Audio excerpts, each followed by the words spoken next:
Sejam todos bem-vindos ao canal Escola Dominical Brasil. Meu nome é Vanderlei Claudiano e hoje eu vou contar a história épica aqui no Velho Testamento, quando Davi ele vence Golias, tá bom? Qual que é o contexto histórico aqui? É 1 Samuel, capítulo 17. Aqui o que que acontece? Os filisteus, eles vieram ali lutar contra os israelitas, tá bom?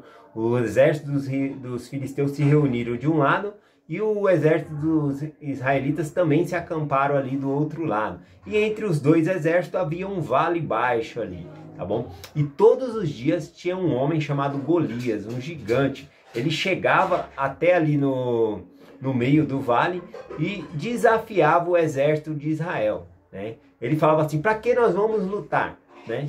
Escolhe um homem de vocês e a luta vai ser entre eu e este homem. E quem vencer vai fazer com que o outro seja servo, né? Ou seja, se Golias vencesse, quem dos filhos de Israel fosse escolhido, os filhos de Israel sendo vencido ali, né, por o gigante, eles se tornariam servos do filisteu.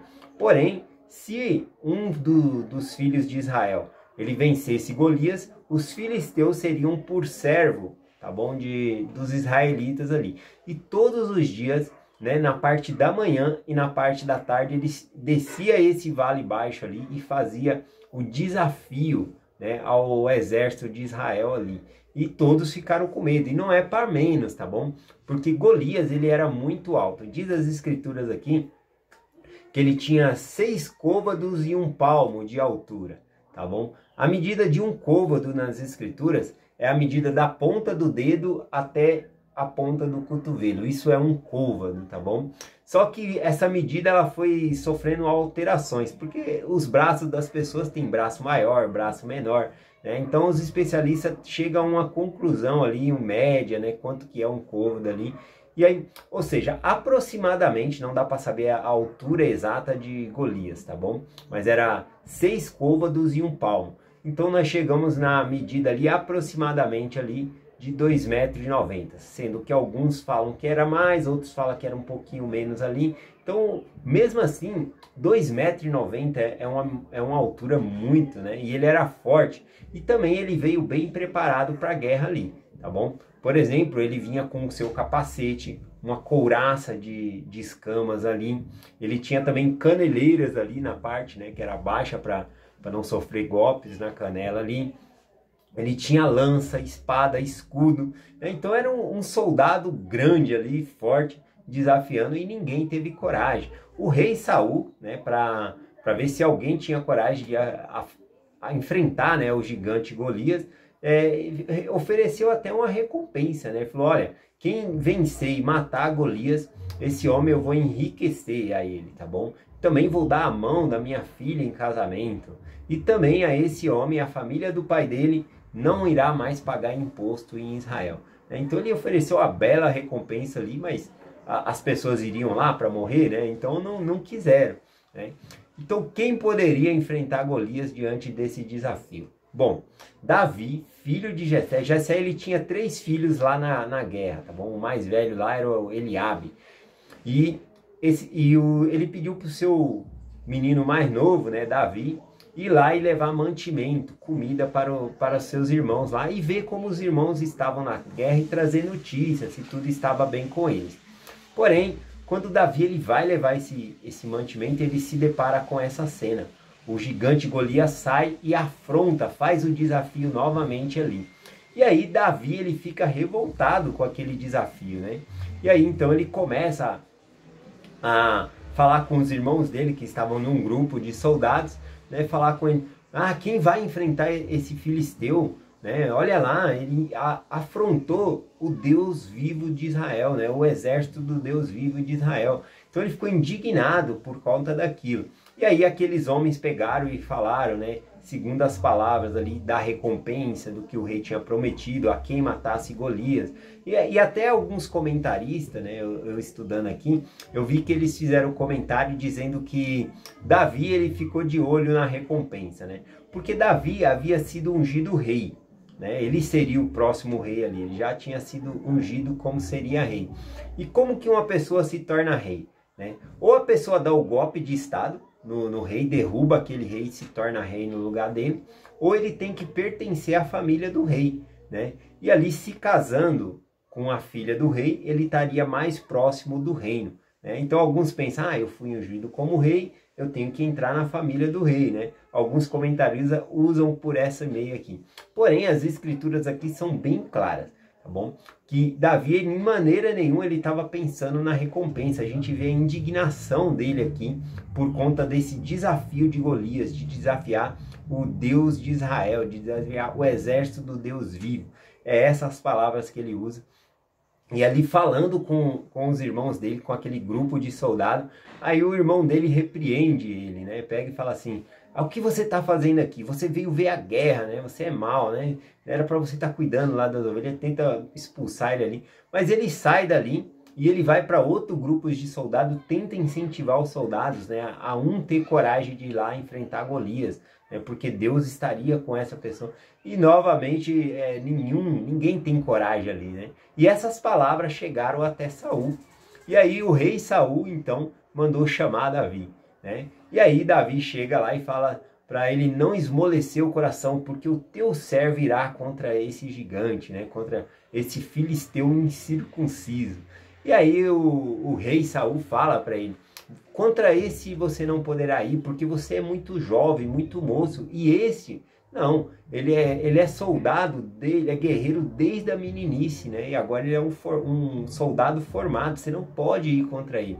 E aí então Davi, ele conta uma história para o rei, né?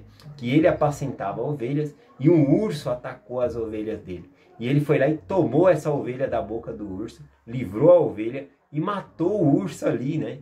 E aí ele conta uma outra ocasião também em que o leão atacou também o seu rebanho, pegou a ovelha ali, ele tira a ovelha da boca do leão ali, garra na barba do leão e mata esse leão também, né? E ele falou, assim será com este filisteu, né? Deus vai entregar ele nas nossas mãos. E repara que ele sempre está colocando a fé dele em Deus, né? Ele não está falando que ele é poderoso, que ele consegue, tá bom? Então ele coloca a fé dele em Deus. E é muito interessante isso, que aí a partir desse momento, Saul fala, já vi que você está determinado, então você vai. E aí Saul, ele tira a própria roupa dele, né, de guerra, e veste então ali em Davi. Só que Saul, ele era muito alto, e Davi não era tão alto assim. Aí colocando ali, ele ficou andando todo desajeitado, e falou, com isso aqui não dá para mim ir. E aí ele tira aquela armadura, né, e fala, eu vou com a força do Senhor. E aí então... a preparação de Davi, vamos ver qual foi a preparação dele aqui, que ele vai lá para lutar, né, com esse gigante aqui. Deixa eu pegar aqui na escritura. 1 Samuel capítulo 17, versículo 40. E tomou o seu cajado na mão e escolheu para si 5 pedrinhas do seixo do ribeiro e pôs-lo no seu alforje, de pastor, que trazia, a saber, no surrão, e lançou mão de sua funda e foi-se chegando ao filisteu. Então ele foi lá com o cajado dele, com a funda dele e as pedrinhas, né? Chegando ao filisteu. E essa parte é muito interessante, esse confronto, né? As palavras, na verdade, de Golias e as palavras ali de Davi, né? Eu não posso chamar de confronto porque não teve assim uma guerra, né? O gigante Golias não teve reação, ele não conseguiu fazer nada com Davi ali. Então eu nem vou chamar aqui de confronto. Mas sim, os dois se encontraram e olha só o que aconteceu aqui a partir do versículo 42. E olhando o filisteu e vendo Davi, desprezou, porquanto ele era jovem, ruivo e de bela aparência, né? Ele vendo aquele rostinho bonito ali, falou, esse aí não tem perigo não, ele é uma criança esse aí para mim. E aí ele zombou, né, de Davi por conta disso. E disse, pois, o filisteu a Davi, eu sou algum cão para tu vires a mim com pau? E o filisteu amaldiçoou Davi pelos seus deuses, né? Ele estava falando, eu sou algum cachorro para você vir comigo com esse pedaço de pau aí, né? Davi estava segurando o cajado dele na mão ali. Então olha que interessante, né? E aí ele amaldiçoa Davi. Amaldiçoa ali pelos seus deuses, dizendo as seguintes palavras, né? Para Davi aqui. Peraí que eu me perdi aqui. Disse, pois, o filisteu a Davi, Vens a mim e darei a tua carne às aves do céu e às feras do campo. Porém Davi, olha como Davi responde. Davi, porém, disse ao filisteu: Tu vens a mim com a espada, com lança e com escudo. Porém eu venho a ti em nome do Senhor dos Exércitos, o Senhor dos Exércitos de Israel, a quem afrontaste. Hoje mesmo o Senhor entregará em minhas mãos, e matar-te-ei, e tirarei a cabeça, e os corpos do acampamento dos filisteus darei hoje mesmo às aves do céu, e às feras da terra. E toda a terra saberá que há Deus em Israel, e saberá toda esta congregação que o Senhor salva, não com espada, nem com escudo, nem com lança, porque do Senhor é a guerra, e ele vos entregará na nossa mão. Então é muito interessante aqui quando ele fala essa parte, né, de não é com lança que Deus salva, não é com espada, tá bom? Mas o Senhor vai te entregar nas minhas mãos, né? Você vem a mim com lança, escudo, espada, e eu vou a ti com a força do Senhor. Nossa, e muito bom. A frase, inclusive, da semana, né, do estudo do Vem Segue, é essa, né, falando aqui sobre que a guerra, porque do Senhor é a guerra. Essas palavras aqui. E sucedeu que, levantando-se o filisteu e indo encontrar-se com Davi, apressou-se Davi e correu ao combate para encontrar-se com o filisteu, né? Davi, ele não se intimidou quando o Golias foi andando pro lado dele.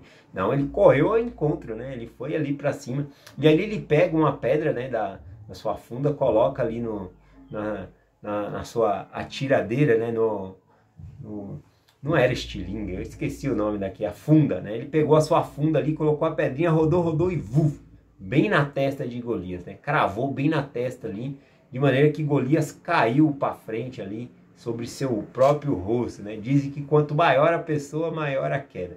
E isso se aplica aqui a Golias, né? E aí então, rapidamente, Davi, ele corre até Golias lá, tira a espada, né, da bainha ali e arranca a cabeça ali do filisteu, de Golias. E todo o exército de filisteu, vendo essa cena, se atemorizaram e fugiram. Por que eles fugiram? Porque a confiança deles não era nem neles próprios, no exército. Estava toda a confiança no campeão deles, né? no Golias. Golias perdendo a luta, eles começaram a fugir. E aí o exército de Israel começaram a perseguir também os filisteus ali. E nesse dia, então, Davi venceu Golias. A gente usa muito essa frase, Davi venceu Golias, mas Davi, ele foi um instrumento na mão do Senhor. Davi, ele não estava no campo de batalha sozinho ali, né? Ele estava com o próprio Deus. A mensagem que eu quero compartilhar hoje com vocês é essa, sobre preparação, né? A gente vê aqui que em todo momento Davi, ele coloca a força dele no Senhor, que o Senhor venceu a guerra, que a guerra é do Senhor, e assim ele vai lá para lutar com o filisteu, e a glória é do Senhor, né? Não é para ser de Davi. E aí eu quero falar sobre preparação, né? Foi apenas com uma pedrada que ele derrotou ali, né, o gigante Golias, com uma pedrada. Mas quando ele foi para pegar as pedras lá no ribeiro, ele pegou 5. Isso mostra uma preparação. Se ele errasse, ele teria outras. Não precisou, mas ele tinha outras pedras ali também. E a própria vida de Davi o preparou para esse momento, né? Ele teve que enfrentar um urso, depois ele teve que enfrentar um leão, né? Ou seja, os desafios na nossa vida nos ajudam a enfrentar desafios maiores ainda, né? Para que nós possamos voltar à presença de Deus. Todos os desafios é para nos preparar para voltarmos à presença de Deus e sermos pessoas melhores, né? E isso aumenta a nossa fé, tá bom? Então é essa a mensagem que eu quero compartilhar com vocês. Eu amo a história de Davi e Golias, como Davi confiava no Senhor. Eu quero confiar no Senhor assim como Davi confiava em Deus, né? Que eu possa ter essa fé também. Mas é muito difícil eu não ter essa fé se eu não tiver os meus desafios também. Eu tenho que vencer os meus desafios diários, os meus Golias diários. Quais são os meus Golias, os meus desafios hoje em dia? Por exemplo, levantar todos os dias cedo e estudar as escrituras, fazer reunião familiar. Esses são os Golias. Quando nós fazemos isso, nós se fortalecemos para as batalhas futuras. E assim seremos campeão e teremos fé no Senhor, tá bom? Então esse é o desafio, que nós possamos vencer a nós mesmos, vencendo o que nos impede de ler as Escrituras, ter um hábito, realmente ter disciplina nas Escrituras, ter um tempo para o Senhor, tá bom? É essa mensagem que eu compartilho com vocês, em nome de Jesus Cristo. Amém. Até amanhã.